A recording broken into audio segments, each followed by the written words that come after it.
I think I'm being watched by a stalker. Help. So brace yourselves, because I need to spill some wild tea.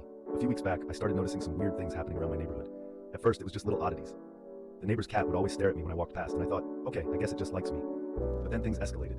I started seeing a random guy hanging around at the park where I jog. He had this dark hoodie and a baseball cap pulled low, like something out of a bad thriller movie. I laughed it off. There's no way I'm that interesting, right? But then one afternoon, I bumped into him, literally. I was running, lost in my podcast, when I turned a corner and nearly knocked him down. He looked up at me and said, "You run a lot, don't you?" I gave a half-hearted laugh and said, "Yeah, trying to stay healthy." But when I looked back, he was just standing there, watching me jog away. The next day, I decided to switch up my routine. Instead of running, I went for a walk to clear my head. As I turned onto my street, I noticed that same guy sitting in his car across the road, just staring. I thought I was going crazy. Oh, come on, it's just a coincidence, I told myself. But when he hadn't moved an hour later, my heart sank. And here's where it gets freaky. A few days later, I got home and found a small unmarked package on my doorstep.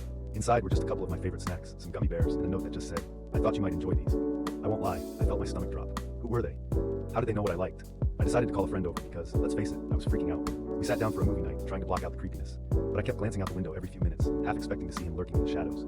Just when I finally started to relax, I noticed a flicker of movement outside. Yep, you guessed it. Mr. Hoodie Guy was there. He was standing across the street, glaring at my house. I panicked and pulled the curtain shut, but I can feel my heart pounding in my chest. I called my friend to let them know, and they suggested I report it to the police. I did, but they said there's not much they can do without solid proof. Great. Now I'm just a paranoid person with an irrational fear.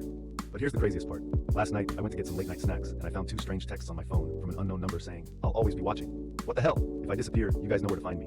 I'm starting to think I need to move, or invest in seriously strong locks. What would you do? Am I just overreacting, or is this as creepy as it sounds?